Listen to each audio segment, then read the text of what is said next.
शेतकऱ्यांच्या संपाचा दुसरा दिवस आहे आणि त्याचा परिणाम आज मुंबई कृषी उत्पन्न बाजार समितीच्या भाजीपाला मार्केटवर दिसून येत आहे। आज मुंबई कृषी उत्पन्न बाजार समितीमध्ये अवघ्या 146 गाड्यांची आवक झाली आहे, ज्यामध्ये फक्त 15 गाड्या या महाराष्ट्रातून आलेल्या आहेत आणि उर्वरित सर्व गाड्या ह्या परराज्यातून आलेल्या आहेत।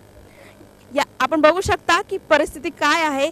खूप तुरळक गाड्या, जिथे 550 ते 600 गाड्यांची रोज आवक होत असते मुंबई मार्केटला, जिथून पूर्ण मुंबई, नवी मुंबई, ठाणे या परिसरात भाजीचा पुरवठा केला जातो, अशा ठिकाणी फक्त 146 गाड्यांची आवक झालेली आहे।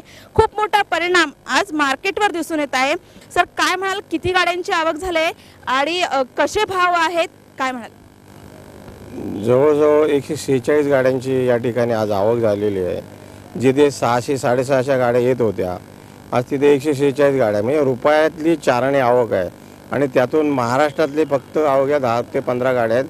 बाकी सगळा जी आवक आहे ही परराज्यातून आहे। गुजरात आहे, दिल्ली आहे, कलकत्ता आहे, बँगलोर आहे, इंदोर आहे, सोलन शिमला आहे, या ठिकाणाहून भाजीपाला या ठिकाणी आलेला आहे।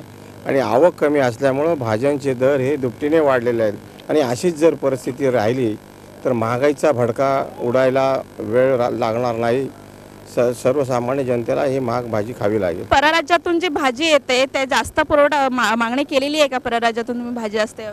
नाही, अशी मागणी वगैरे केलेली नाही, परंतु ज्या गाड्या तिकडून येतील त्यांना संरक्षण मिळालं तर त्या गाड्या इथपर्यंत पोहोचू शकतील। कारण आज शेतकरी राजा हा आक्रमक झालेला आहे आणि कुठल्याही परिस्थितीमध्ये आपण शेतीमाल मार्केटमध्ये येऊन विकायचा नाही असा त्यांनी निर्णय घेतलेला आहे। आणि हीच परिस्थिती राहिली तर उद्या या ठिकाणी मार्केटमध्ये गाड्या येऊ शकणार नाहीत, बाहेरच्या राज्यातले सुद्धा येऊ शकणार नाहीत।